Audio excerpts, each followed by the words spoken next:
Hello అండి, నమస్తే. ఇప్పుడు మాట్లాడే టాపిక్ వచ్చేసి జగదీప్ ధన్కర్ గారు vice president of India and RSS ప్రచారక బిహేవ్ చేస్తుంటాడు. వైస్ ప్రెసిడెంట్ ఆఫ్ ఇండియాగా పనిచేయకుండా ఆయన. సో ఆయన జ్యుడిషియరీ గురించి పర్టికులర్లీ ఆర్టికల్ 142 గురించి 142 అనే ఆర్టికల్ కాన్స్టిట్యూషన్ ఆఫ్ ఇండియాలో ఉన్నటువంటి ఆర్టికల్ ఏదైతే ఉందో అది జ్యుడిషియరీ చేతిలో న్యూక్లియర్ మిసైల్లా మారిపోయి and that is started attacking the democratic forces 24/7 అని చెప్పేటటువంటి మాట ఏదైతే ఉందో దానికి కొనసాగింపుగా ఆయన మాట్లాడిన మాటలను తీవ్రంగా ఖండిస్తూ రాజ్యసభ మెంబర్ కపిల్ సిబల్ గారు మాట్లాడుతూ జగదీప్ ధన్కర్ గారి యొక్క హిపోక్రసీని, బీజేపీ యొక్క హిపోక్రసీని అడుగడుగున వాళ్ళని విత్ ఎగ్జాంపుల్స్ ఎక్స్పోజ్ చేసే ప్రయత్నం చేశారు. సో బీజేపీకి అనుకూలంగా సుప్రీంకోర్టులో జడ్జిమెంట్స్ వచ్చినప్పుడు బీఇట్ ఆర్టికల్ 370 అబ్రిగేషన్ కరెక్ట్ అని చెప్పినప్పుడు కానీ, లేకపోతే రామ్ మందిరం జడ్జిమెంట్కి అనుకూలంగా తీర్పిచ్చినప్పుడు కానీ, లేకపోతే మహారాష్ట్రలో పార్టీలను చీల్చి బీజేపీకి ఆ చీలిన వర్గాల్లో బీజేపీకి అనుకూలంగా ఉన్నటువంటి వర్గాలకి ఫేవర్గా జడ్జిమెంట్స్ వచ్చినప్పుడు కానీ, లేకపోతే ఈవీఎంలు కరెక్టే అని చెప్పినప్పుడు ఏదన్నా అపోజిషన్ పార్టీలు ఈ పర్టికులర్ అంశాల్లో బీజేపీని రాజకీయంగా విమర్శలు చేసినప్పుడు ఇది సుప్రీంకోర్టు నిర్ణయం, మనం చేసేది ఏం లేదు, సుప్రీంకోర్టే కరెక్ట్ అని చెప్పిందని చెప్పే ప్రయత్నం చేశారు.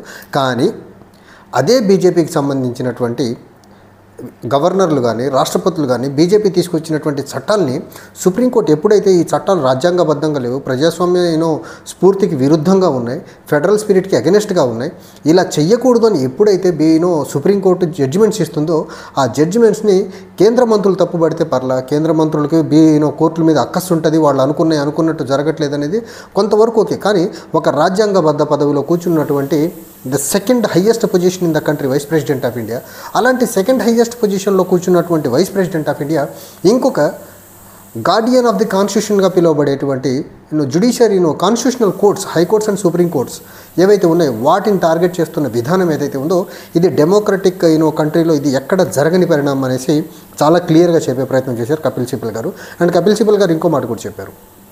ఇంతకుముందు చాలామంది వైస్ ప్రెసిడెంట్, మరీ ముఖ్యంగా బీజేపీ నుంచి వచ్చిన వాళ్ళు ఉన్నారు, వాళ్ళు కూడా ఇంత దారుణంగా జ్యుడిషియరీ మీద ఇంత దిగజారి విమర్శలు ఎవరు చేయలేదు, జగదీప్ ధన్కర్ మాత్రమే చేశారని చెప్పే ప్రయత్నం చేశారు. ఇక్కడ ఇంకోటి మనం నోటీస్ చేసుకోవాల్సింది ఏంటంటే జగదీప్ ధన్కర్ అనే వ్యక్తి సుప్రీంకోర్టులో అర్లియర్ ప్రాక్టీసింగ్ లాయర్ అతను. అంటే ఎంతో కొంత లా మీద, కోర్టుల మీద, రాజ్యాంగం మీద అవగాహన ఉన్నటువంటి వ్యక్తి. అలాంటి వ్యక్తి ఇలా దిగజారి మాట్లాడుతున్నారంటే ఎంత దారుణమో నాకు అసలు అర్థం కాని పరిస్థితి.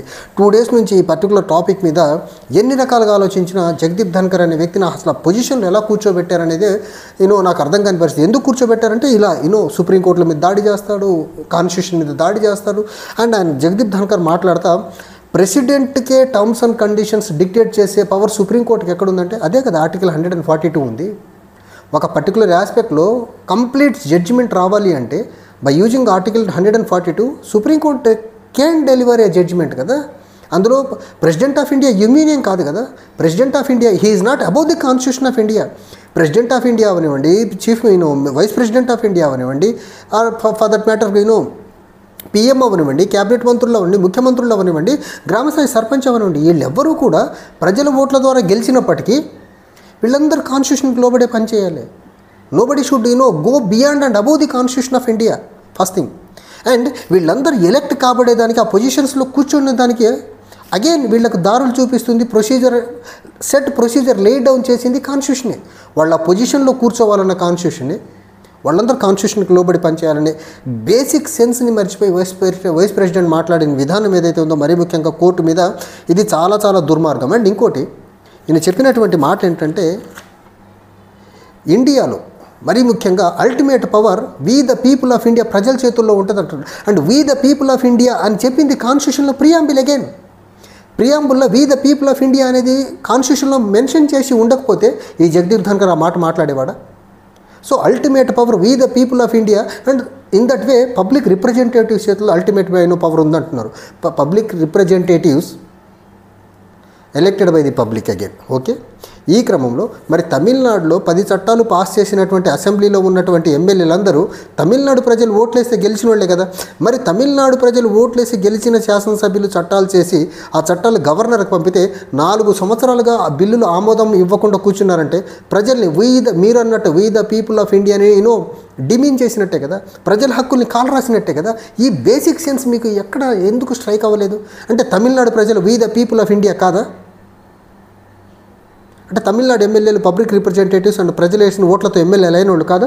ఓన్లీ బీజేపీ పాలిత రాష్ట్రాలు, బీజేపీ పాలిత ఎమ్మెల్యేలు ఎంపీలు మాత్రమే ప్రజల ద్వారా ఎన్నికైన వాళ్ళు అనుకుంటున్నారు ఏంటి మీరు? అంటే ఈయన చెప్పిన దాంట్లోనే కాంట్రడిక్షన్ చూడండి. అని ఇంకో మాట ఈయన స్టూడెంట్స్తో మాట్లాడితే చెప్పినటువంటి మాట ఈ జగదీప్ ధన్కర్ అనే వ్యక్తి, నేను ఇవన్నీ మీకు ఎందుకు చెప్తున్నానంటే స్టూడెంట్స్కి ఎంట్రన్స్ రాజ్యసభ ఎంట్రన్స్కి చెప్పినటువంటి మాట, you are the stakeholders and future of this country. అందుకని నీకు మీ విషయాలు అంటే రాజ్యాంగం ఇచ్చే సుప్రీంకోర్టు రాజ్యాంగబద్ధంగా బై యూజింగ్ 142 ఆర్టికల్ని ఉపయోగించుకుని ఇచ్చినటువంటి తీర్పుని ధిక్కరించమని మీరు ఎంట్రన్స్కి నేర్పిస్తున్నారా?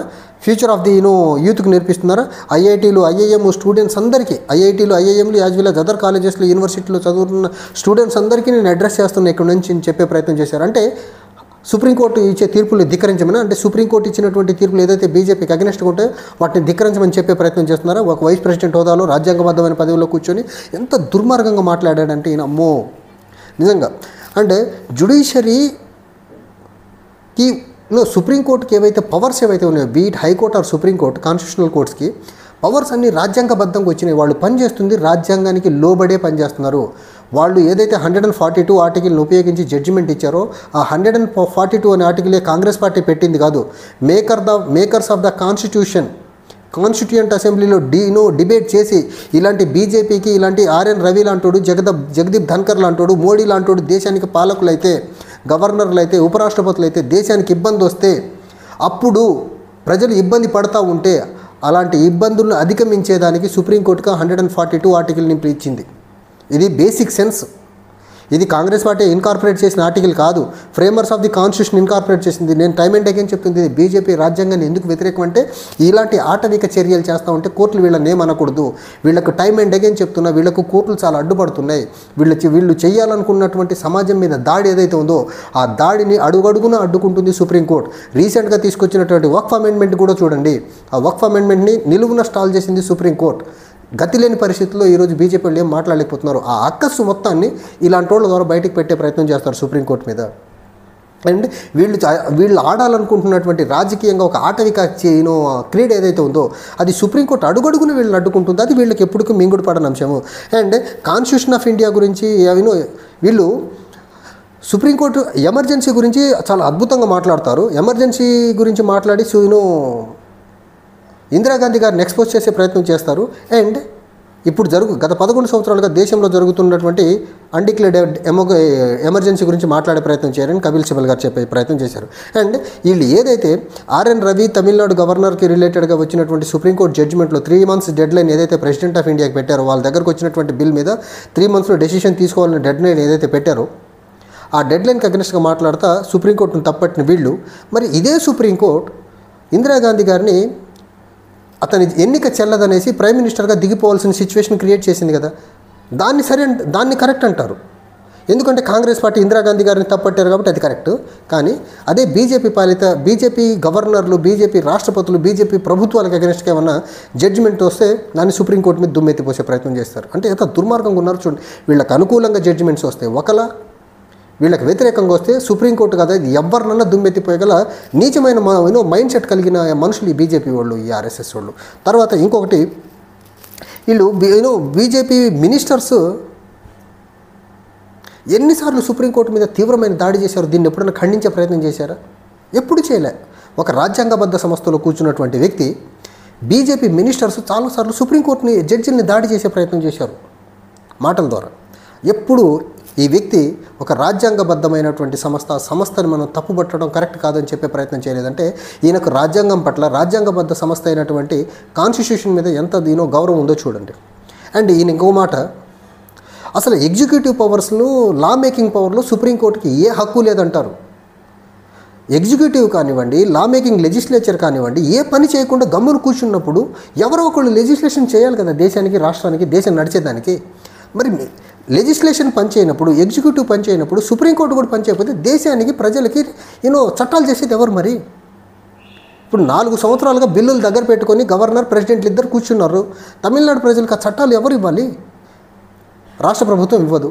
కేంద్ర ప్రభుత్వం తమిళనాడు ప్రభుత్వానికి అగ్నెస్ట్గా ఉండేటువంటి నీట్ లాంటి చట్టాలు చేసి తమిళనాడు విద్యార్థులకు అన్యాయం చేసే ప్రయత్నం చేస్తుంది. వాటిని రెక్టిఫై చేసే చట్టాలు తమిళనాడు ప్రభుత్వం చేస్తే వాటికి మీరు అసెంట్ ఇవ్వకుండా, ఆమోద ముద్ర వేయకుండా ఇంతలా తమిళనాడు ప్రజలను ఇబ్బంది పెట్టడం ఎంతవరకు కరెక్ట్? అది వక్ఫ్ అమెండ్మెంట్ యాక్ట్ తీసుకొచ్చి ముస్లిం సామాజిక వర్గాన్ని ఇబ్బంది పెట్టడం ఎంతవరకు కరెక్ట్? అది అలాంటి వాటిని తప్పుపడితే బీజేపీ వాళ్ళకి రాజ్యాంగం మీద, రాజ్యాంగబద్ధ సంస్థ అయినటువంటి సుప్రీంకోర్టు మీద ఎక్కడ లేని కోపం వచ్చేస్తూ ఉంటుంది. కానీ కపిల్ సిబల్ గారు మాత్రం టైమ్లీ బీజేపీని అడుగడుగున వీళ్ళు చేసేటువంటి తప్పులు, లైక్ వీళ్ళకి అనుకూలంగా వచ్చినటువంటి జడ్జిమెంట్స్ ఏవైతే ఆర్టికల్ 370, రామ్ మందిర్, తర్వాత పార్టీలు చీల్చి వీళ్ళకి అనుకూలంగా ఎమ్మెల్యేలకు వీళ్ళకి అనుకూలంగా ఉండేటువంటి వర్గాలకు ఇచ్చుకున్నటువంటి తీర్పులు అవనివ్వండి, లేకపోతే ఈవీఎంలకు వీళ్ళకి అనుకూలంగా వచ్చినటువంటి జడ్జిమెంట్స్, అవి మాత్రం వీళ్లకు తందానాన్ని భజన చేస్తారు. అప్పుడు సుప్రీంకోర్టు ఏదైనా అపోజిషన్ వాళ్ళు ఏమన్నా అడిగితే మాత్రం సుప్రీంకోర్టు మీద చూపించే ప్రయత్నం చేస్తారు. బీజేపీకి అనుకూలంగా ఏదన్నా జడ్జిమెంట్స్ వచ్చినప్పుడు మాత్రం బీజేపీ వాళ్ళ యొక్క నిజస్వరూపం, ప్రజాస్వామ్య వ్యతిరేక విధానాలు, ప్రజాస్వామ్య వ్యతిరేక వీళ్ళ స్వరూపం ఏదైతుందో అది ఒక్కరోజు కూడా దాచుకోకుండా బయటకు పెట్టే ప్రయత్నం చేస్తారు. సో వీళ్ళకి అవకాశం దొరికితే వీళ్ళు దేశంలో రాజ్యాంగాన్ని సమూలంగా మార్చేసి, మరీ ముఖ్యంగా సుప్రీంకోర్టు మీద సుప్రీంకోర్టు కాదు, భారత న్యాయ వ్యవస్థ మీద చాలా బలమైన దాడి చేసే ప్రయత్నం అయితే చేస్తారు వీళ్ళు. అందులో ఎలాంటి డౌట్ లేదు. వీళ్ళు దాడి చేస్తారనే దానికి బెస్ట్ ఎగ్జాంపులే ఈ ధన్కర్ లాంటి వ్యక్తులు సుప్రీంకోర్టు జడ్జిమెంట్లనే తప్పట్టే విధానం. తప్పడితే అన్నింటినీ తప్పట్టండి. రామ్ మందిర్ని తప్పట్టండి, ఆర్టికల్ 370ని తప్పట్టండి, ఎలాగ ఈవీఎంల గురించి సుప్రీంకోర్టు నుంచి ఇచ్చినటువంటి రూలింగ్ని కూడా తప్పట్టండి. వాటిని తప్పట్టరు, అవి బీజేపీకి అనుకూలం కాబట్టి.